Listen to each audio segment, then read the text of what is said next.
Sa gitna ng pagsabog ng damdamin ng pagiging mababa, inferiority complex laban sa Pilipinas, ikinagulat ng Beijing ang nakakagimbal na pag-amin ng isang piling estudyanteng nag-aaral sa ibang bansa. Bakit sila, mga Pilipino, ay nakakadaan sa loob ng 10 segundo, samantalang kami ay tinatrato na parang mga kriminal sa loob ng 7 oras? Ito ang kwento ni Mei Ting, isang pinakamataas na elite ng China. Ang lahat ng sinasabi tungkol sa pagiging pinakamakapangyarihang bansa sa mundo ay pawang kasinungalingan. Gayunpaman, ang mas nakakagulat ay ang mga sumunod na pangyayari. Ang katotohanan tungkol sa Partido Komunista na una niyang nalaman sa Harvard, ang nakakagimbal na aksyon na ipinakita ng mga turistang Chino sa Boston at ang video na ipinakita sa kanya ng kanyang kaibigang Pilipino. Sa huli, gumawa siya ng isang desisyon na wala nang balikan. Ano kaya ang landas na kanyang pinili? Heto na, noong nakaraang taglagas, parang umaakyat ako sa langit nang matanggap ko ang sulat ng pagtanggap para sa programang exchange student sa Harvard University.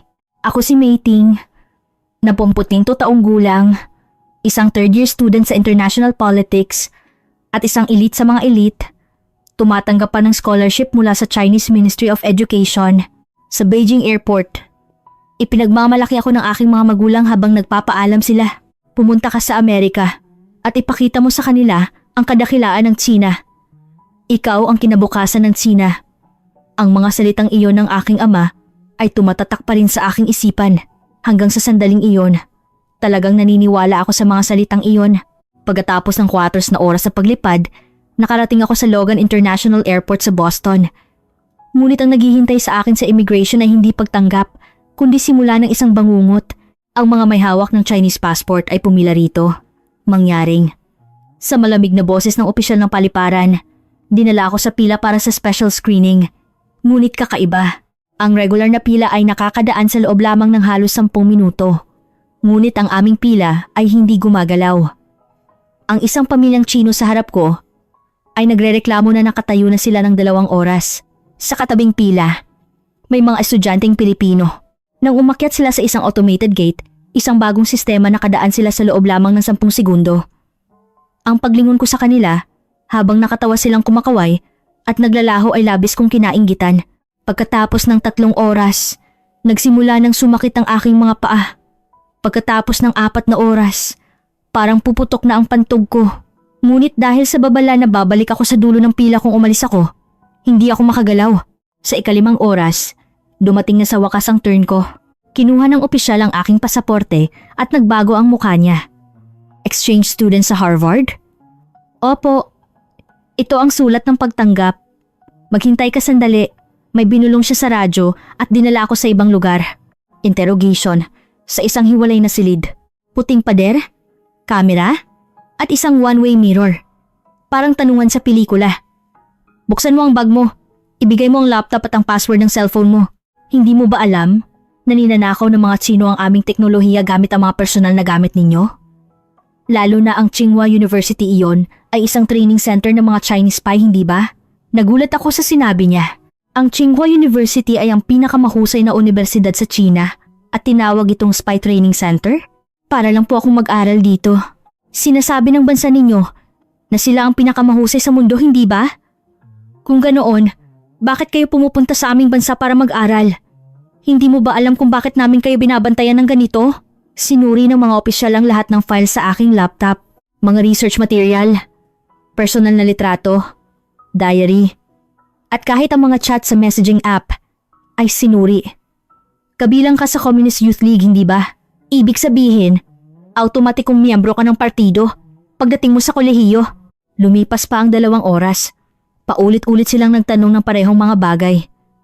Ang tunay na layunin ko sa Amerika, ang plano ko pagkatapos ng graduation, at ang aking ugnayan sa gobyerno ng China. Parang tinatrato nila ako na isang kriminal. Masyado ng maraming estudyante mula sa China ang tinatanggap ng Harvard.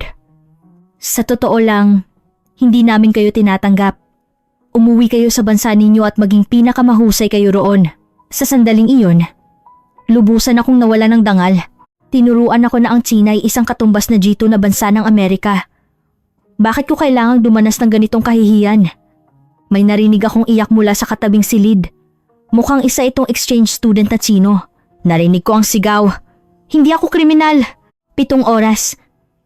7 oras na impyerno sa Boston Airport. Sa huli, pinayagan akong pumasok.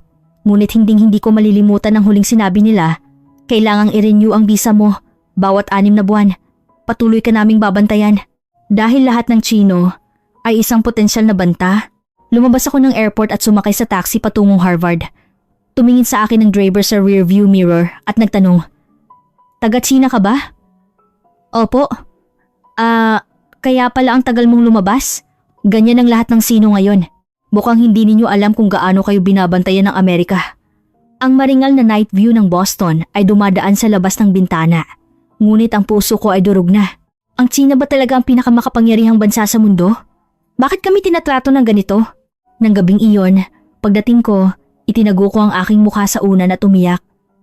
Ang kagalakan sa pagpasok sa Harvard ay nawala at napuno ako ng kahihiyan na natamo ko dahil lamang sa pagiging Sino. Halos hindi ako natulog ng gabing iyon. Tiningnan ko ang aking telepono at may mensahe mula kay tatay. "Nakarating ka ba ng ligtas? Ipakita mo sa mga Amerikano ang kadakilaan ng China." Wala akong lakas ng loob na sabihin sa kanyang nangyari sa airport. Nag-reply lang ako ng, "Opo, nakarating po ako ng ligtas." Ngunit simula pa lang ito, ang tunay na shock ay naghihintay sa akin sa campus ng Harvard. Pagkatapos ng ilang oras na pagtulog, umaga na. Ang mga gusaling gawa sa pulang ladrilyo ng Harvard Yard ay kumikinang sa sinag ng araw. Ang pinakamahusay na universidad sa mundo, ang lugar na matagal ko nang pinangarap. Ngunit nagsimula akong makaramdam na may mali sa sandaling nakilala ko ang aking roommate. "Hello. Ako si Jessica. Ikaw si mating mula sa China, hindi ba?" Bati sa akin ng Amerikana. Ngunit may pag-iingat sa kanyang mga mata. "Teka, walang bug sa kwarto ko, hindi ba? Nabalitaan ko na binabantayan ng gobyerno ng China ang mga estudyante sa ibang bansa." "Ano po ang sinasabi ninyo?" "Wala po iyan. Biro lang.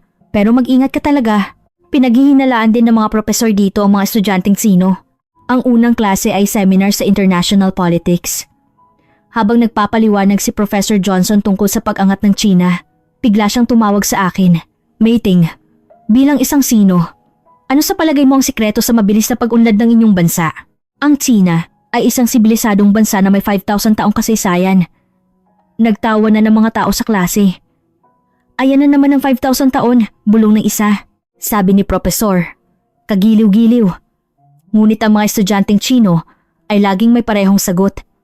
Ito ay resulta ng edukasyon na walang originality. Uminit ang mukha ko. Gusto kong sumagot. Ngunit dahil sa hindi ako sanay sa Ingles, hindi ako makabuo ng tamang pangungusap. Pagkatapos ng klase, pumunta ako sa Widener Library, ang pinakamalaking aklatan sa universidad sa mundo. Habang hinahanap ko ang sulok ng kasaysayan ng China, nakakita ako ng mga nakakagimbal na libro.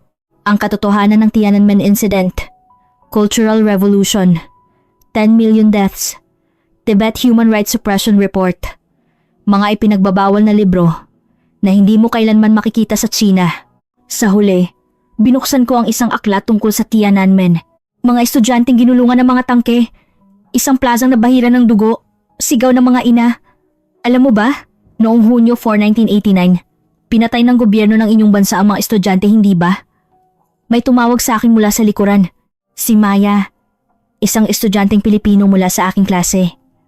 Iyon ay gawa-gawa lang ng kanluran. Gawa-gawa? Tingnan mo ang mga litratong ito. May mga record din ng mga eyewitness. Kayo lang ang hindi nakakaalam. Paglabas namin ng aklatan, pumunta kami sa Harvard Square. Kalayaan para sa Tibet. Kalayaan para sa Hong Kong. Kalayaan para sa Uyghur. May mga taong sinusunog ang bandila ng China. Pasistang China. Ang modernong Nazi. Ang kanilang mga sigaw ay tumatatak sa aking mga tainga. Yumuko ako at nang madaling umalis. Bumalik ako sa aking silid at binuksan ang internet, Google, YouTube, Twitter, na hindi ko ma-access sa China. Nag-type ako ng China sa search bar at lumabas ang mga suggestion. China virus, China genocide, China is garbage. Nanood ako ng mga video tungkol sa China sa YouTube. Ang mga komento ay mas nakakagimbal. Ang mga Chino ay cancer ng sangkatauhan. Kailangang pigilan ng mundo ang China. Isang bansa na magiging sanhi ng World War III. Ito ang paraan ng pagtingin ng mundo sa amin. Hindi kami isang G2 na bansa. Kami ay isa lamang banta at kaaway. Sa klase ng economics kinabukasan, Muli akong nagulat. Ang GDP statistics ng China ay hindi mapagkakatiwalaan dahil minamanipula ng mga lokal na gobyerno ang mga numero. Sa katunayan, ito ay nasa 60% lamang ng opisyal na inilabas. Tumango ang mga estudyante sa sinabi ni Professor Miller. Bukod pa rito, ang patent infringement at pagnanakaw ng teknolohiya ng mga kumpanya ng China ay nasa seryosong antas. Ito ay isang bansa na ginagawa lang ang copycat ng walang innovation. Nang tanghalian, nakita ko ang mga estudyanteng Pilipino sa student cafeteria. Kumaway sa akin si Maya. Meiting, upo ka rito. Salamat. Teka, gumagamit ka ng line hindi ba? Mag-ingat ka. Sabi nila, binabantayan ng gobyerno ng China ang lahat. Iyon ay bias lang. Bias? Hindi ba kayo hinuhuli sa bansa ninyo kung gumamit kayo ng VPN? Normal ba iyon? Hindi ako nakaimik. Sa China, labag sa batas na mag-access ng mga foreign site. Para kayong mga alipin ng emperador. Sinasamba ninyo si Xi Jinping parang si Putin, hindi ba? Hindi naman. Kami ay. Kung ganoon, bakit hindi kayo nagbobotohan? Bakit kayo nakukulong kapag nagbigay kayo ng opposite opinion? Ang bawat salita ni Maya ay parang kutsilyo na tumatama sa aking dibdib. Gusto kong sumagot. Ngunit lahat ng sinabi niya ay totoo. Nang gabi, dumalaw si Jessica sa kwarto namin. Meiting, totoo ba na ang bansa mo ang pinagmulan ng corona? Kahit ang WHO ay hindi sigurado. Pero nagsimula ito sa Wuhan, hindi ba? At tinago ng gobyerno ninyo ang katotohanan sa simula. Milyon-milyong tao ang namatay sa buong mundo. May galit sa kanyang mga mata. Ang lola ko ay namatay din dahil sa corona, dahil sa China virus. Hindi ako nakatulog ng gabing iyon. 1 linggo pa lang ako sa Harvard. Ngunit ang China na alam ko at ang China na alam ng mundo ay magkaiba. Kami ba talaga ay isang dakilang bansa? O kami ba ay isang pabigat sa mundo? Tumingin ako sa labas ng bintana at muling nagtipon ng mga demonstrador sa Harvard Yard. May hawak sila mga kandila. Ito ay isang memorial service para sa mga biktima ng Tiananmen incident. Sa sandaling iyon, nakatanggap ako ng mensahe mula sa Chinese Embassy. Huwag kang sasali sa anumang anti-China activities. Ang lahat ng aksyon mo ay iniuulat. Nanginig ang mga kamay ko. Talagang binabantayan ako. Nang weekend, nagtour ako sa Boston, sa Freedom Trail, ang lugar kung saan nagsimula ang kasaysayan ng kalayaan ng Amerika. Ngunit doon, nasaksihan ko ang isang eksena na hinding-hindi ko malilimutan. Isang grupo ng mga turistang Sino na may hawak na pulang bandila. Siguro mga 50 sila. Sumisigaw ang tour guide sa mikropono. Ito ang lugar kung saan nagsimula ang American War of Independence. Ngunit ngayon, humihina na ang Amerika at ang China na natin ang sentro ng mundo. Naghiyawan ng mga turista. Mabuhay ang China! Mabuhay si Xi Jinping! Sa harap ng estatwa ni Paul Revere, isang matandang babae ang nagpakuha ng litrato habang pinasampa ang kanyang anak sa ibabaw ng estatwa. Huwag po! Sigaw ng isang security guard. Ngunit nagbingi-bingihan sila. Isa pa, ang bata ay umihi sa ibabaw ng estatwa. Nagulat ang mga Amerikano na dumadaan. Oh my God! Nakakasuya silang tingnan. Kaya ayaw ko sa mga Sino. Uminit ang mukha ko. Ayaw kong makita bilang kasama nila. Kaya umalis ako habang nagsasalita sa Ingles. Pumasok ako sa Old North Church at mayroon ding mga turistang Chino doon. Nag-iingay, tumatawa ng malakas at kumukuha ng selfie na may flash sa loob ng sagradong simbahan. Pakiusap, manahimik po tayo. Ito ay lugar ng pagsamba. May sign pa na nakasulat sa Chinese ang empleyado ng simbahan, ngunit walang epekto. May sinasabi ang mga Amerikano. Wag mo silang pansinin, gumagasta tayo rito. May isang matandang lalaki ang naglabas ng sigarilyo at sinindihan ito sa loob ng simbahan. Bawal po! Umalis kayo rito! Nagkaroon ng gulo sa mga turista at sa huli, dumating ang pulis. Sumisigaw ang mga turistang Sino na inaabuso sila. Diskriminasyon! Dahil ba Sino kami? Hinahamak ninyo kami? Sumingit ang guide. Gumagasta kami ng bilyon-bilyong dolyar sa Amerika bawat taon. Hindi ba dapat kayo magpasalamat? Malamig na sabi ng pulis. Kung lalabagin mo ang batas, huhulihin ka, sino ka man o sino. Ang mas nakakagimbal ay nangyari sa Boston Massacre Site. Isang tahimik na lugar para gunitain ang mga biktima, ngunit naglatag ng pagkain doon ng mga turistang Chino. Ang amoy ng hotpot at bawang ay kumalat. Ano ba itong lugar na ito? Ang Tiananmen Square namin ay 100 beses na mas malaki. Dumura ang isang matandang lalaki. Sa tabi mismo ng memorial, Huwag po kayong gumawa ng ganyan dito. Nang magsalita ako sa Chinese, lumingon sila. Oh, Chino ka? Estudyante ka? Opo, exchange student po sa Harvard. Harvard? Ang galing! Ikaw ang ipinagmamalaki ng bansa namin. Ipakita mo sa mga Amerikanong iyan kung gaano kagaling ang China. Huwag mo na lang pansinin ang basura rito. Ang mga estudyante ay mag-aral lang. Kami na ang bahala sa ganito. Nagpatuloy sila sa pag-iingay at umalis na iniwan ang basura. Masakit ang tingin ng mga Amerikano sa paligid. Self-centered, tipikal na Chino. Bakit sila pinapayagan na pumasok? Dahil sa pera. Ano pa ba? Hindi ako makatingala. Gusto kong itago na Chino ako. Lumipat ako sa Quincy Market. Ngunit mayroon ding mga turistang Chino roon. Sa isang tindahan ng souvenir, sumisigaw ang isang matandang babae. Bakit ang mahal nito? Overpriced. Iyan po ang presyo, ma'am. Sa China, 1/3 lang ang presyo. Nagbebenta kayo ng peke, hindi ba? Ang aming tindahan ay puro authentic. Sinungaling. Lahat yan made in China, hindi ba? Naghagis ng produkto ang matandang babae. Nabali ang isang salamin. Tatawagin ko ang pulis. Sige, tawagin mo. May masama ba kaming ginawa? Nagrereklamo lang ang customer. Muling dumating ang pulis at nagkaroon muli ng kaguluhan. Hindi ko na kinaya at lumabas ako. Sa subway pabalik sa Harvard Square, nakita ko ang mga estudyanteng Pilipino. Mating, nag-tour ka? Si Maya? Oo, nakita ko ang Freedom Trail. Naging interesting. Galing kami sa Boston Museum of Fine Arts. Kumusta roon? May bagong bukas sa Philippine Pavilion? Sikat na sikat? May special exhibit pa nga ng isang popular na Filipino idol group. Idinagdag ng kasama niya. May Chinese section din, pero walang tao. Sabi nila, nakakainip. Sumakit ang dibdib ko. At saka, nakita ko ang mga turistang Chino sa Freedom Trail kanina. Talagang nakakagulo. Paano mo nalaman? May video sa social media. Iyong umiihi ang bata sa estatwa. Ngayon, nag-iingay na sa internet. Ipinakita sa akin ni Maya ang kanyang cellphone. Ang pamagat ay nakakagimbal. Muling pinatunayan, ang pangit na Chino. Ang mga komento ay umabot sa 100,000 at ang views ay 5 milyon. Dapat ipagbawal ang pagpasok ng mga Chino. Mga barbaro na walang sibilisasyon. Mga sumisira sa ika. 20 na siglo. Hindi ko kinaya at tumakbo ako sa banyo. Niyakap ko ang toilet bowl at nagsuka. Ganoon pala ang tingin sa amin. Hindi kami ang pangalawang pinakamalaking ekonomiya sa mundo, kundi isa lamang target ng pagkainis. Tumingin ako sa salamin. Nakita ko ang mukha ng isang Sino. Bigla akong kinamuhian ang sarili kong mukha. Paglabas ko, naghihintay si Maya. Ayos ka lang? Oo. Mating, iba ka. Ikaw ay taong edukado, hindi ba? Pero sino rin ako. Gayunpaman, maaari kang magbago. Ang problema ay ang bansa mo, hindi ikaw. Nang gabing iyon, nakipag-video call ako sa aking mga magulang sa aming kwarto. Kumusta ang Amerika? Sigurado akong natatakot sa Tsina ang mga Amerikano.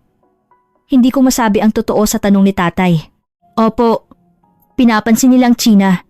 Pinapansin nila. Ibinaba ko ang tawag at humiga sa kama. Tumingin ako sa kisame at nag-isip. Bakit kami naging ganito? Kami ba talaga ang sentro ng mundo? O kami ba ay isang pabigat sa mundo? Freedom Trail. Ibig sabihin ay landas ng kalayaan.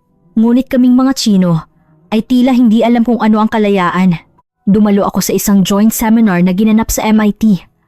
Ang tema ay Technological Innovation and Intellectual Property. Ang nagbigay ng presentation ay si Professor Smith ng MIT Sloan School of Management. Ayon sa kamakailang pag-aaral, 70% ng mga academic paper ng China ay pinaghihinala ang plagiarism. Lalo na sa larangan ng agham at teknolohiya.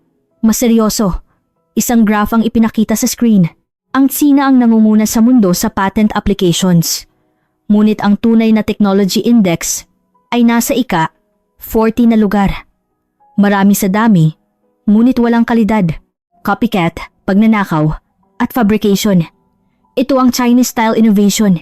Isang estudyante ang nagtaas ng kamay. Professor, gayunpaman, sinasabi na malapit ng maunahan ng ekonomiya ng China ang Amerika. Iyon ay kasinungalingan din. Tingnan ninyo ang research ng Harvard Economics Department. Isang bagong slide ang ipinakita. ang katotohanan ng Chinese GDP. Minamanipula ng mga lokal na gobyerno ng China ang mga numero para sa promotion. Inamin din iyan ni dating Premier Li Keqiang, hindi ba? Ang tunay na GDP ay nasa 60% lamang ng opisyal na inilabas. Ang estudyanteng Indian na katabi ko ay bumulong. Kuwento iyan tungkol sa bansa mo. Nagulat ka, hindi ba? Nahiya ako at hindi ako makatingala. Pagkatapos ng seminar, nagkaroon ng gathering ng mga international students, isang lugar kung saan ang mga estudyante mula sa iba't ibang bansa ay nag-uusap ng malaya. Mayroon bang estudyante mula sa China? Tanong ng host. At itinaas namin ang kamay ng 5. Kasama ako. Estudyante mula sa North Korea? Wala. Normal lang. Dahil iyan ay isang dictatorship. Nagbiro siya. Ngunit tumawa ang lahat. Ang China ay tinuturing na katumbas ng North Korea. Hindi ba ang China ang modernong Nazi? Sabi ng isang estudyanteng Aleman. Ano ang pinagkaiba ng Uyghur concentration camp sa Auschwitz? Iyon ay distortion lang ng kanluran. Nang tangkain kong sumagot. Distortion? Napanood mo ba ang dokumentary ng BBC? May satellite image at mga testimony ng mga nakatakas. Sumali rin ng isang estudyanteng Pranses. Nakita ko rin ang pagsupil sa democracy movement sa Hong Kong. Gumamit pa kayo ng mga tangke, hindi ba? Iyon ay kaguluhan. Kaguluhan? Iyon ay mapayapang demonstration. Kayo lang ang tumatawag noon na kaguluhan. Tahimik na sabi ni Maya. Sa totoo lang, kahihiyan iyan sa Asya. Ayaw kong ituring na pareho kaming Asyano. Iyon ang pinakamasakit na salita. Kahit ang mga kapwa Asyano ay tumatanggi sa amin, ang bansa mo ay isa lamang factory ng mundo. Sabi ng estudyanteng Ruso, isang lugar kung saan gumagawa ng murang bagay. Iyon ang role ninyo, hindi ang leader. Pero kami ang engine ng ekonomiya ng mundo. Kahit wala kayo, may Vietnam at India. Mas mura pa at mas maganda ang kalidad. Natapos ang gathering at lumabas kami. Gusto kong umiyak. Habang umiinom ako ng kape sa isang cafe sa Harvard Square, narinig ko ang usapan sa katabing mesa. Kung sumalakay ang China sa Taiwan, magkakaroon ng World War III. Pero hindi nila magagawa dahil babagsak ang ekonomiya nila. Ang mga dictator ay hindi rasyonal, parang si Putin. Oo nga, si Xi Jinping ay kahawig ni Hitler. Ikumpara ang aming pinuno kay Hitler, ngunit hindi ako makasagot. Nang gabing iyon, habang naghahanap ako ng material sa economics library, nakakita ako ng isang nakakagimbal na report, ang fiction ng Chinese Economic Statistics Harvard Kennedy School. Ang nilalaman ay mas nakakagulat. Unemployment rate, official 5%, actual 20% estimated. Utang debt, 300% ng GDP, real estate bubble. Overvalued by 30% or more. Shadow banking, estimated 10 trillion. Totoo ba ang lahat ng ito? Biglang nagtanong si Maya mula sa likuran. Sa wakas, nalaman mo na kung gaano kasinungaling ang gobyerno ng bansa mo. Pero totoo naman na nag-unlad ang bansa namin. Nag-unlad? Oo, tumaas sa mga gusali. Ngunit ang espiritu, ang kultura, ay nasa 1960s pa rin. Wala akong masabi. Mating, alam mo ba kung ano ang tunay na problema ng bansa mo? Ano? Takot sa katotohanan. Hindi pinapayagan ng kritisismo. Kaya walang pag-unlad. Binuksan ni Maya ang kanyang laptop. Isang video sa YouTube. Tingnan mo ito. Isang broadcast na pumupuna sa presidente ng Pilipinas. Ginagawa araw-araw. Pero walang hinuhuli. Posible iyan? Siyempre, dahil demokrasya. Kayo, hinuhuli kayo dahil lang sa pag-type ng Winnie the Pooh, hindi ba? Ang Pooh ay isang slang na ginagamit para insultuhin si Xi Jinping. Sa China, posibleng mahuli ka dahil lamang doon. Hindi namin kayo binabalewala. Ang sistema ng bansa ninyo ang iniiwasan namin. Ang fascism.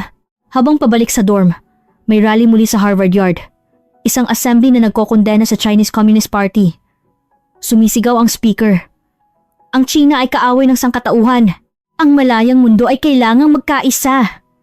Pumalakpak ang mga manonood. May mga Chinese American din doon. Pareho kaming dugo, ngunit tinuturing kaming kaaway. Nang gabing iyon, may mensahe muli mula sa Chinese Embassy. Kung lalahok ka sa anti-China activities, posibleng may masamang mangyari sa iyong mga magulang. Ito ay isang pagbabanta. Isang bagay na hindi maiisip sa isang bansang demokratiko. Humiga ako sa kama at tumingin sa kisame. Kami ba talaga ay isang dakilang bansa? O kami ba ay isang ilusyon na binuo ng kasinungalingan? Bakit kami kinatatakutan at hinahamak ng mundo? Alam ko na ang sagot. Kami ay isang huwad na dakilang bansa. Within our library, 4th floor, restricted access area. Isang espesyal na reading room na hindi mapapasukan kung wala kang Harvard ID. Doon, hinarap ko ang katotohanan tungkol sa aking inang bayan na hindi ko malalaman habang buhay.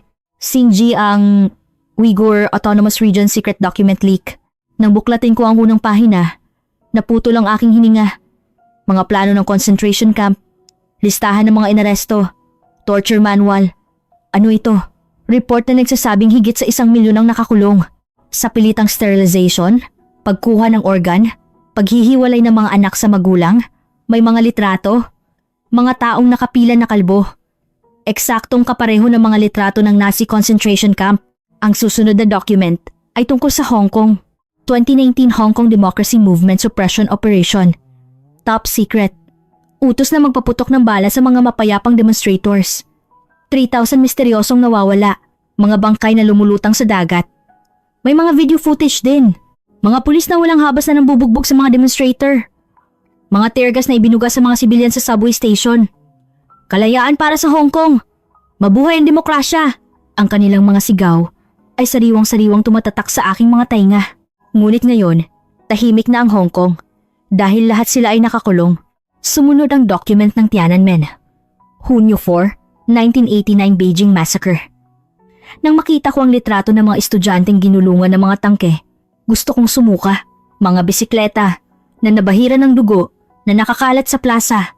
Ang bilang ng namatay ay hindi bababa sa 3,000 at pinakamataas ay 10,000. Ang mga magulang ko ay nasa Beijing din noong panahong iyon, ngunit hindi nila ito binanggit. Hindi ba nila alam? O nanahimik sila kahit alam nila? Great Leap Forward Policy. Actual deaths 41 million. Sa opisyal na aklat ng kasaysayan, ito ay tinuturing na famine dahil sa natural na kalamidad. Ngunit iba ang document na ito. Walang habas na policy ni Mao Zedong sa pilitang pagkolekta mula sa mga magsasaka at pagkain ng kapwa-tao. Cultural Revolution. 20 million victims. Mga guro na binugbog ng mga estudyante hanggang mamatay. Mga anak na nagsumbong sa kanilang ama at 10 taon ng pagkawasak ng libu-libong taon ng kultura. Ito ba ang aming dakilang kasaysayan? Umiyak ako. Ang pagtatayo ng bagong Tsina na ipinagmamalaki namin ay nakatayo pala sa napakaraming dugo. Tibet Cultural Annihilation Policy. 6,000 places destroyed. 120,000 monks killed. Sa pilitang paglipat ng mga Han Chinese, may sulat ni Dalai Lama. Kami ay naglalaho. Tulungan ninyo ang mundo. Ngunit nanahimik ang mundo dahil sa pera ng Tsina. Taiwan Invasion Plan 202. Isang top secret document. Landing sites, missile placement, allowance of civilian casualties. Naghahanda pala sila para sa digmaan? Kinilabutan ako. Talaga bang balak nilang magsimula ng World War III? Binuksan ko ang aking laptop at nag-connect sa VPN. Isang bagay na imposible sa China. Nag-search ako ng China Truth sa Google. Ang mga resulta ay ang kasinungalingan ng Chinese Communist Party, ang yaman ni Xi Jinping ay tinatayang 5 trillion, ang Chinese vaccine ay peke, ang pagsupil ni Jiang Zemin sa Falun Gong 1 million. Nanood ako ng mga documentary tungkol sa Sina sa YouTube. Mga testimony ng mga nakatakas, hindi defectors. Isang bansang parang kulungan. Nabuhay kami na naniniwala lamang sa huwad na propaganda. Sa unang pagkakataon, nalaman ko kung ano ang kalayaan nang dumating ako sa Amerika. Ang Chinese Communist Party ay ang pinakamasamang dictatorship sa kasaysayan ng sangkatauhan. Tiningnan ko rin ang Chinese forum sa online bulletin board. Isa akong exchange student mula sa China. Sa wakas, nalaman ko ang katotohanan. Niloloko kami ng gobyerno namin. Nagising din ako. Pero kailangan kong umuwi dahil may pamilya ako. Babalik sa impyerno. Parang bumabalik sa kulungan pagkatapos mong matikman ang kalayaan. Ang mga komento ay sumasalamin sa nararamdaman ko. Nakakita ako ng post ng isang dissident na Sino sa Twitter. Mga Sino, hanggang kailan kayo mabubuhay bilang mga alipin? Tumayo para sa kalayaan. Ngunit nakakulong na siya. Nakasulat sa profile niya. Arrested 2023. Sa isang sulok ng aklatan, nakakita ako ng aklat tungkol sa isang Korean dissident. Democracy ng Korea. mula sa dictatorship tungo sa kalayaan. Noong Hunyo 1987, lumabas sa kalye ang mga estudyante, sumunod ang mga sibilyan at sa wakas, bumagsak ang dictatorship. Sa parehong panahon, nakamit ng Korea ang kalayaan. Noong 1989, kami ay minasakar sa Tiananmen at 2 taon bago iyon, nanalo ang Korea ng demokrasya. Isinara ko ang aklat at tumingin sa labas ng bintana. Ang mga estudyante sa Harvard Yard ay naglalakad ng malaya at kalayaan. Isang bagay na hinding-hindi namin naranasan. Sa sandaling iyon, may lumapit na estudyanteng Chino. Nakita mo na rin ang katotohanan, hindi ba? Bumulong siya. Mayroon tayong mga kasama na katulad natin. Mga nagising. Pero mag-ingat ka. May mga watcher din. Watcher? Mga estudyanteng ipinadala ng gobyerno ng China. Binabantayan nila tayo at nag-uulat. Hindi ako makapaniwala. Ngunit totoo iyon. Kahit sa gitna ng isang bansang demokratiko, binabantayan pa rin kami. Paglabas ko ng aklatan, napansin ko ang pamagat ng huling aklat na nakita ko. Kinabukasan ng China, pagbagsak o pagbabago. Alam ko na ang sagot. Walang kinabukasan ng isang bansa na pumipikit sa katotohanan. Noong Sabado ng hapon, niyaya ako ni Maya sa Boston Museum of Fine Arts. Sabi niya, may bago silang Asian section. Tingnan muna natin ang Philippine Pavilion. Iba na ang simula pa lang. Ang media wall ay nagpakita ng mga Filipino alphabet at script. Ang mga bisita ay nagpalakpakan. Beautiful. Amazing. Isang exhibit na pinagsasama ang tradisyon at moderno. A clay pot sa tabi ng modernong ceramic art. Traditional costume sa tabi ng kasuotan ng Filipino idol. Ito ang Philippine Innovation. Paliwanag ng curator. Hindi tinalikuran ng Pilipinas ang tradisyon, kundi pinagsama ito sa moderno. Kaya't baliw ang mundo. Sa Experience Corner, may mga dayuhan na nakasuot ng Filipiniana at nagpapakupwa ng litrato. May workshop din kung paano magsulat ng baybayin at magluto ng adobo. Ang galing! Ang Pilipinas ay ang pinakamahusay. Ang lahat mula sa mga bata hanggang sa matatanda ay nag-enjoy. Ang special exhibit ay Pilipinas. Mula sa puso, tungo sa mundo, tungkol sa isang popular na Filipino idol group. Ang pila ay umabot sa 100 metro. Ito ay exhibit kung paano pinalaganap ng mga Filipino idol ang kultura ng Pilipinas sa mundo. Paliwanag ni Maya. Hindi lang sila idol, kundi mga cultural ambassador. Nagdala sila ng Filipino language, kasaysayan, at filosofiya.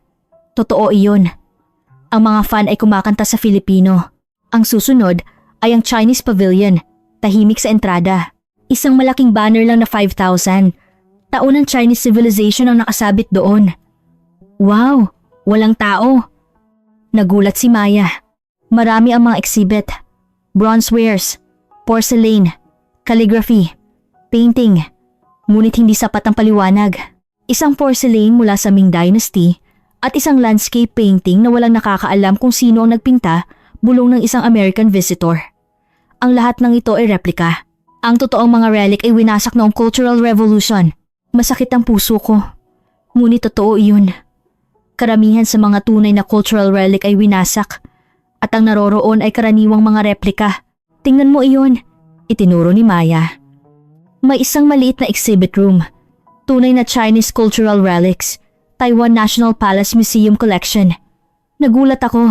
Ang tunay na Chinese cultural relics ay nasa Taiwan pala. Dinala iyan ng kuumintang noong tumakas sila. Nakakainis, hindi ba? Ang Taiwan, na tinatawag ninyong mga trader, ang nag-ingat sa tunay na kulturang Sino. Ang section ng modern Chinese art ay mas nakalulungkot. Propaganda art, Chinese Communist Party. Propaganda art, portrait ni Mao Zedong, pulang bandila, mga manggagawa, magsasaka, sundalo. Hindi ito art, kundi propaganda. Isang curator ang dumaan at sinabi, ang modern art ng China ay namatay dahil sa government censorship. Walang sining na nabubuo kung walang kalayaan. Walang experience corner. Nang tanungin ko kung may Chinese calligraphy experience, kinansela namin iyan noong nakaraang taon. Walang sumasali. Sa halip, ang lugar na iyon ay naging Philippine Weaving Experience Corner. Puno ng tao. Tingnan mo to. Ipinakita sa akin ni Maya ang kanyang telepono.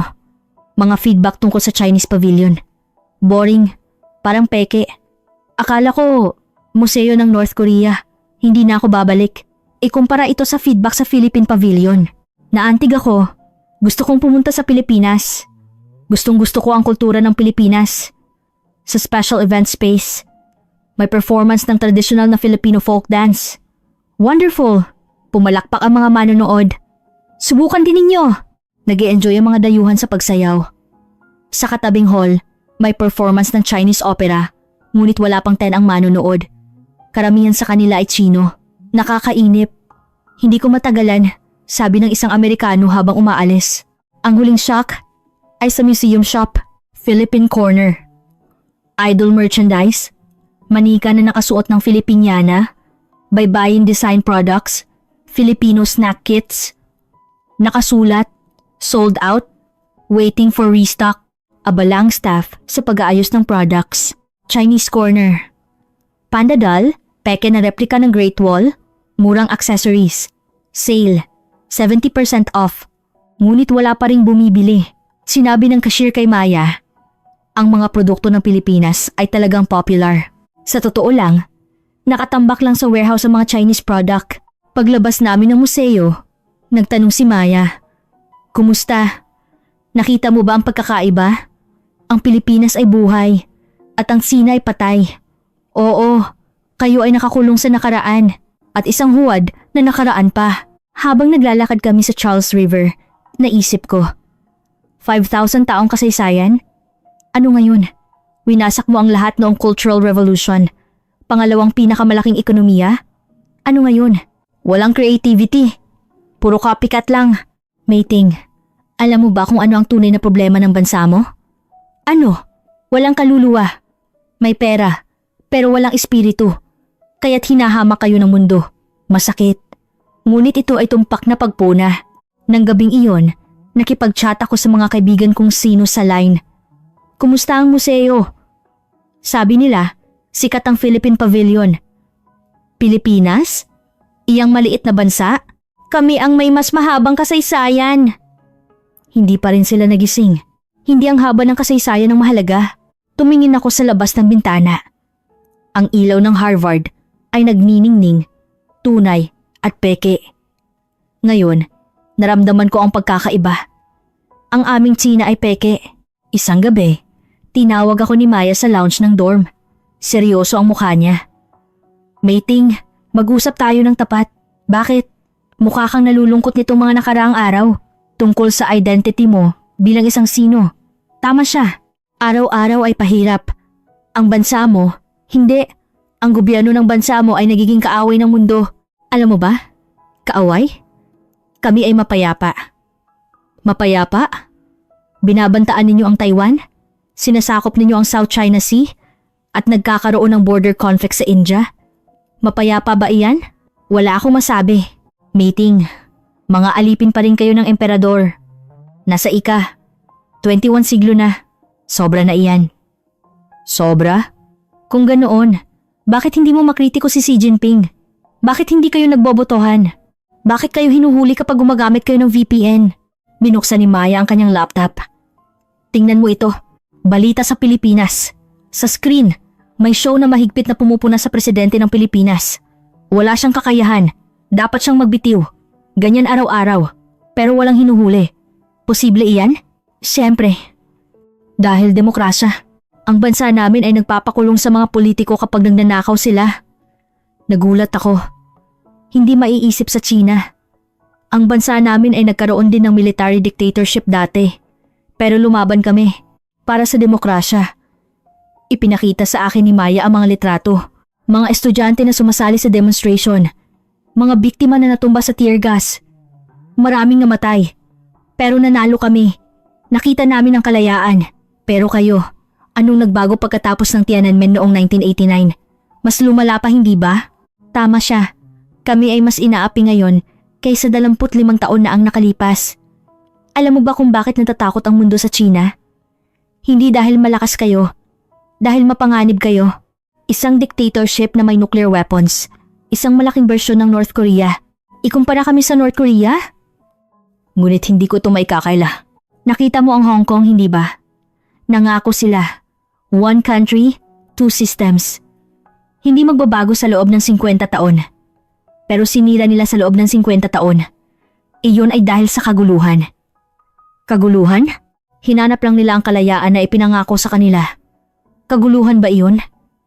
Ipinakita ni Maya ang mensahe mula sa kaibigan niya sa Hong Kong. Hindi na ako makapagsalita ng malaya. Binabantayan ako. Implyerno ito. Ganoon din sa Taiwan. Isang malayang bansa. Pero binabantaan ninyo sila. Ang Taiwan ay bahagi ng Tsina. Bahagi? 99% ng mga taga-Taiwan ay ayaw maging Tsina. Tumayo si Maya. Meiting, alam mo ba kung bakit ko sinasabi ito? Hindi dahil kinamumuhian kita. Ang mga nagising na tulad mo ang kailangang magdala ng pagbabago. Kung hindi, mananatili kayong kaaway ng mundo magpakailanman. Ang susunod na document na ipinakita niya ay mas nakakagimbal. Democracy Index, China 148 out of 167 countries. Press Freedom Index, China 177 out of 180 countries. Corruption Perception Index, China 78 out of 180 countries. Ito ang tunay na ranking ninyo. Ekonomiya? Ano ngayon? Maaari bang maging malaya ang isang alipin kapag yumaman? Umiyak ako. Dahil sa sama ng loob at awa sa sarili. Ngunit lahat ay totoo. Alam mo ba kung bakit ayaw umuwi ng mga tao ng bansa mo pagkatapos nilang pumunta sa ibang bansa? Dahil natikman nila ang kalayaan. Sino ang gustong bumalik sa kulungan? Hinawakan ni Maya ang aking balikat. Meiting, matalino ka. Estudyante ng Harvard. Ang mga taong tulad mo ang kailangang magbago sa China. Pero paano? Ang gobyerno ay napakalaki. Ganyan din sa Pilipinas. May military dictatorship, secret police, torture. Nangyari ang lahat. Pero ginawa namin. Ang huling ipinakita niya ay ang litrato ng demonstration sa harap ng Kongreso ng Pilipinas. Ilang taon na ang nakakaraan. Napilitan kaming magbitiw sa aming Pangulo. Sa mapayapang paraan. Ito ang demokrasya. Nakakainggit. Huwag kang mainggit. Gawin ninyo. Kung hindi kayo magbabago, patuloy kayong titingnan ng mundo bilang kaaway. Paglabas namin ng lounge, huling sinabi ni Maya. Kung gusto talagang maging dakilang bansa ng China, kailangan ninyong makuha ang puso, hindi ang baril. Respect, hindi fear. Naiwan ako mag-isa sa lounge at tumingin ako sa labas ng bintana, ang malayang lupa ng Amerika. Kami ba talaga ang kaaway ng mundo? Hindi. Alam ko na. Nagsisimula kaming maging kaaway. Isang landas na pinili namin. Nang gabing iyon, sa unang pagkakataon, nanalangin ako. Hindi para sa gobyerno ng Tsina, kundi para sa mga mamamayan ng Tsina. Sana, makamit din namin ang kalayaan balang araw. Nang weekend, dumalaw ako sa Chinatown ng Boston dahil namimiss ko ang aking bayan. Ngunit ang nakita ko roon ay mas malaking kawalan ng pag-asa. Ang arko sa entrada tradisyonal na Chinese style. Mukhang maringal sa labas, ngunit luma at kupas na ang kulay. Parang huminto ang oras 50 taon na ang nakalipas. Halika, taga-China ka ba? Masayang sinalubong ako ni Uncle Wang. Ang may-ari ng restaurant. Mga 16 taong gulang, mula raw siya sa Guangdong Province. Estudyante ng Harvard. Ipinagmamalaki ka namin mga Chino. Nakasabit sa pader ang litrato ni Mao Zedong at Xi Jinping. Kailan po kayo pumunta sa Amerika? Mga 30 taon na, pero ang puso ko ay nasa China pa rin. Ipinagmamalaki niya. Alam mo ba kung gaano kalakas ang China ngayon? Malapit na naming maunahan ang Amerika. Pero ang mga Amerikano ay, anong alam nila? Naiinggit lang sila dahil masyadong gumagaling ang China. Sumang-ayon din ang mga matatanda sa katabing mesa. Tama, humihina ang Amerika. Panahon na ng China. Umalis sila sa China. 30 taon na ang nakalipas, ngunit naniniwala pa rin sila sa propaganda ng Partido Komunista. Alam po ba ninyo ang Tiananmen Incident? Nagtanong ako ng may pag-iingat. Iyon ay gawa-gawa lang ng kanluran. Ang mga rioter ang unang sumalakay. Nagulat ako kahit sa malayang Amerika. Tinatanggihan nila ang katotohanan. Umalis ako sa tindahan at naglakad sa kalye. Ang mga tindahan ay may bakas pa ng 1980s. Dakilang Chinese nation, ipatupad ang Chinese dream. Nakadikit ang mga lumang slogan. Nakilala ko ang isang batang Chinese American. Mga 20 taong gulang. Ano sa palagay mo ang Chinatown? Tanong ko. Sa totoo lang, nahihiya ako. Napakaluma. Chino ka rin, hindi ba? American ako. Hindi Chinese American. Matapang niyang sabi. Pinagmamalaki ng mga magulang ko ang China. Pero ayaw ko sa China. Dictatorship iyan, hindi ba? At ang roots na iyan. Iyan ang dahilan kung bakit kami dinidiscriminate. China virus. Spy. Thief. May galit sa kanyang mga mata. Binugbog pa ako sa kalye pagkatapos ng corona. Dahil sino ako? Patawad. Hindi mo kailangan mag-sorry. Ang gobyerno ng China ang problema. Sabi niya bago umalis, malapit nang mawala ang Chinatown. Walang kabataan ang pumupunta. Totoo iyon. Mga matatanda lang ang nasa kalye. Pumasok ako sa isang tindahan ng herbal medicine. Masayang sinalubong ako ng matandang babae. Estudyante, may sakit ka ba? Hindi po. Ang gamot na sino ay hindi na nabebenta ngayon. Iniisip ng lahat na peke iyan. Malalim ang pagbuntong hininga ng matandang babae. Iba noon. Pinagkakatiwalaan ang mga produkto ng China. Pumunta ako sa community center. Naglalaro ng mahjong ang mga matatanda. Nakadikit sa pader ang mga salita ni Xi Jinping. Dakilang pagbabangon ng Chinese nation. Ngunit iba ang katotohanan. Walang kabataan. Walang buhay. Walang kinabukasan. Hindi na marunong magsalita ng Chinese ang apo ko. Malungkot na sabi ng isang matandang lalaki. Hindi na rin niya ginagamit ang Chinese name niya. Michael na lang daw. Bakit? Dahil inaasar daw siya sa eskwelahan dahil sino siya. Bumuntong hininga rin ang isang matandang babae sa tabi niya. Ang apo ko ay nahihiya sa amin. Matanda at walang pinag-aralan na sino. Masakit ang puso ko. Ito ang aming katotohanan. Nakilala ko ang center director. Mga 70 taong gulang. Mula raw siya sa Fujian. Unti-unti nang namamatay ang Chinatown. Sabi niya. Bakit po? Tinatanggihan ng mga kabataan na maging Chino. Itinatapon nila ang kanilang identity.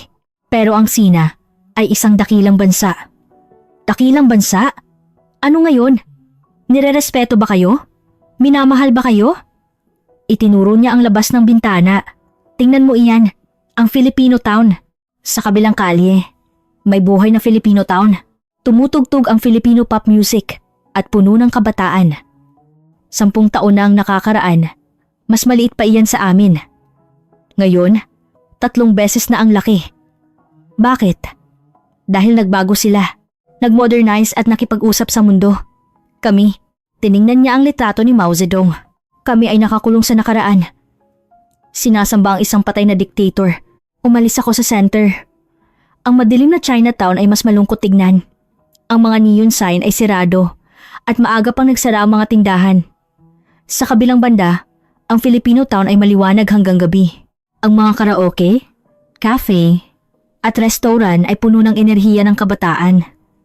Kumain ako ng hapunan sa isang Chinese restaurant. Ako lang ang customer. Wala po bang pumupunta? Ang mga kabataan ay pumupunta sa mga Filipino restaurant. Sabi nila, madulas at hindi healthy ang Chinese food. May pagod sa boses ng may-ari. Nagnenegosyo ako rito sa loob ng 40 taon. Pero baka matapos na ito. Paglabas ko, may isang matandang Chino na kumakanta ng Chinese National Anthem sa kalye. Tumayo! Mga taong ayaw maging alipin. Nakakainis. Sinasabi na ayaw maging alipin. Ngunit pinupuri ang dictatorship. Lumapit ang isang batang pulis. Lolo, pakiusap. Tahimik po. Chino ako. May karapatan akong kumanta ng malaya. Nasa Amerika po tayo. May noise ordinance. Nagbulong-bulungan ang matandang lalaki habang naglalakad palayo. Natatakot din sila sa China. Kaya kami inaapi. Hindi. Hindi sila natatakot sa amin. Naiinis lang sila sa amin. Sa bus stop, nakilala ko ang isang exchange student na Chino. Taga MIT. Pumunta ka sa Chinatown? Tanong niya. Oo. Medyo nalungkot ako. Siyempre, isang lugar kung saan huminto ang oras. Parang bansa natin? Parang bansa natin? Sa labas. Nagunlad. Pero ang espiritu ay nasa 100 taon pa rin, hindi ba? Walang pinagkaiba sa panahon na sinasamba ang emperador. Sa bus, sinabi niya, hindi na ako babalik sa bansa pagkatapos kong mag-graduate. Sino ang gustong bumalik sa impyerno pagkatapos mong matikman ng kalayaan? Maraming exchange student na sino ang nag-iisip ng parehong bagay. Brain drain, talent drain, ang aming kinabukasan ay umaalis sa aming inang bayan. Habang pabalik sa dorm, lumingon ako sa Chinatown. Mga lumang gusali na lumubog sa dilim. Isang kalye kung saan huminto ang oras. Ito ba ang aming kinabukasan? Mabubuhay ng nakahiwalay sa mundo. Tinalikuran ng mga kabataan at dahan-dahang mamamatay, nakakulong sa nakaraan. Tumunog ang cellphone ko. Mula kay tatay. Mating, ayos ka lang ba? Naibahagi mo na ba sa mga kaibigan mong Amerikano ang kadakilaan ng China? Opo, tatay. Isang kasinungalingan. Ngunit hindi ko masabi ang katotohanan. Ibinaba ko ang tawag at tumingala sa langit. Walang bituin. Hindi dahil sa ilaw ng lungsod, kundi dahil sa aking mga luha. Ang lahat ay nagbago ng gabing iyon. Dumalaw sa akin si Liu, isang exchange student na Chino. Mating, may gathering kami. Interesado ka ba? Anong gathering? Mga nagising, mga taong nakakaalam ng katotohanan. Na-curious ako. Sumunod ako sa kanya sa isang maliit na cafe malapit sa Harvard. May 20 tao na nagtipon sa basement. Lahat ay exchange student na Sino. Si Mating, ang bago nating miyembro. Masaya nila akong sinalubong. Sa unang pagkakataon, naramdaman ko ang init mula sa aking mga kababayan. Ang namumuno sa gathering ay si Chen, isang PhD student sa MIT. Kami ay mga nagising. Alam namin ang kasinungalingan ng gobyerno ng China. Gumamit sila ng VPN para magbahagi ng katotohanan. Mga internal video ng Uyghur Camp, ang katotohanan ng pagsupil sa Hong Kong demo, ang pagwasak sa kultura ng Tibet. Kailangang malaman ito ng mga tao sa China, sabi ni Chen. Pero paano? Hinarang ang internet. Kami ang magta-translate at magpapakalat. Unti-unti, alam nila ang panganib. Maaring bantaan ang ating mga magulang. Nagbabala ang isang estudyante. Alam ko, pero may kailangang gumawa. Nagkaroon ng botohan at nagdesisyon kaming mag-rally. Oktubre 1, National Day ng China. Tumayo ako sa Harvard Yard. May hawak akong placard na nagsasabing, hindi na ako paloloko nakasulat sa Chinese at English. The Chinese Communist Party is a liar. Never forget Tiananmen. Freedom for Hong Kong. Freedom for Uyghur. Sa simula, natakot ako. Ngunit kaagad, nagtipo ng mga tao. Matapang! Itinaas ng isang American student ang hinlalaki niya. Ikaw ang tunay na pag-asa ng China, sabi ng isang propesor. Dumating din si Maya. Ipinagmamalaki kita, Mating. Ito ang tunay na tapang. Ngunit pagkatapos ng 30 minuto, dumating ang mga exchange student na Sino. Traidor! Itim na tupa! Kinuyog nila ako at ininsulto. Dahil sa'yo, kaming lahat ay mapaghihinalaan. Hindi ka namin palalampasin kapag umuwi ka sa China. Natakot ako, ngunit hindi ako umalis. Takot kayo sa katotohanan, kaya ninyo sinasabi iyan. Sa sandaling iyon, dumating ang pulis. Lahat, umalis. Sa kabutihang palad, walang nangyaring gulo. Ngunit ng gabing iyon, nagsimula ang pagbabanta. Ang mga magulang mo ay nasa panganib. Tapos na ang kinabukasan mo. Kulungan ang babalikan mo pag uwi mo. Tumawag din ang Chinese Embassy. Mating, estudyante ng Harvard. Pumunta ka sa embassy bukas. Hindi ako pumunta. Pagkatapos, tumawag sila sa aking mga magulang. Mating, anong ginawa mo? Pumunta rito ang public security. Narinig ko ang iyak ni Mama. Pakiusap, tumigil ka na. Mapapahamak kami. Parang puputok ang dibdib ko. Ngunit hindi ko na ito mapipigilan. Kinabukasan, naipublish ang interview ko sa Harvard Crimson. Chinese exchange student criticizes her home government. Ang reaksyon ay napakalaki. Napakaraming message ng suporta. Ngunit matindi rin ang atake mula sa mga Tsino. Hindi ka Tsino! Naging aso ka na ng kanluran. Bayaran ka ba ng CIA? Ang mga miyembro ng gathering ay nakaranas din ng pressure. Tumigil na tayo. Masyadong mapanganib. Ngunit sinabi ni Chen, hindi! Ngayon pa lang tayo magsisimula. Kung tumigil tayo, sino ang gagawa? Nagpatuloy kami. Silent protest sa Harvard Square bawat Biyernes. Campaign para ikalat ang katotohanan. Online forum para sa demokrasya ng China. Isang buwan ang lumipas at nakatanggap ako ng nakakagimbal na balita. Si Chen ay biglang umuwi sa China. Iniwan niya ang lahat ng gamit niya sa dorm ng MIT. Baka binantaan ng pamilya niya. Bulong ng isang tao. Sinalanta ako ng takot. Napagtanto ko na kahit sa lupa ng Amerika, hindi kami lubos na ligtas. Ngunit hindi kami tumigil. Para kay Chen, ng Nobyembre, nakatanggap ako ng abiso na kinansela ang aking pasaporte. Revocation of travel document due to anti-national activities. Wala na akong balikan. Huli kong nakausap ang aking mga magulang sa telepono. Mating, pakiusap. Mag-sorry ka at umuwi na. Hindi ko magagawa, ma. Hindi ko na kayang pumikit sa katotohanan. Hindi ka na namin anak. Narinig ko ang sigaw ni tatay. Paano mo nagawang maging kaaway ng China? Naputol ang tawag. Magpakailanman. Nang gabing iyon, naglakad ako sa Harvard Yard. Kalayaan. Ang kapalit ay ang pagkawala ng lahat. Pamilya, inang bayan, kinabukasan. Ngunit wala akong pinagsisisihan. Ang malaman ng katotohanan. Ang magsalita ng malaya iyon ang dangal ng tao. Mating! Tumakbo si Maya papalapit. Nabalitaan ko. Kinansela ang pasaporte mo. Oo. Patawad. Baka masyado kitang pinilit. Hindi. Ito ang pinili ko. Hinawakan niya ang aking kamay. Ikaw ay isang bayani. Ipinakita mo kung ano ang tunay na tapang. Bayani? Hindi. Hindi ko na lang talaga kayang mabuhay sa kasinungalingan. Nang Disyembre, nagyelo na ang Charles River. Malamig ang simoy ng hangin, ngunit nakatayo ako sa pampang. Nagring ang cellphone ko. Isang Chinese number. Kinuha ko ang telepono ng nanginginig. Mating. Si Mama. Nanginginig ang boses niya. Mama. Huli na. Pakiusap. Bumalik ka na. Mag-sorry ka. Mapapatawad ka. Mama. Hindi ko magagawa. Nawalan ng trabaho si tatay. Binabantayan ang bahay namin dahil sa'yo. Parang nadurog ang puso ko. Patawad, Mama. Talagang patawad. Kung nagsusorry ka, umuwi ka. Pakiusap. Hindi ko magagawa. Natikman ko na ang kalayaan. Mas mahalaga ba ang kalayaan kaysa sa pamilya? Kaysa sa inang bayan? Mama, ang mabuhay bilang tao ay mas mahalaga kaysa sa mabuhay bilang alipin. Nanahimik siya. Hindi ka na namin anak.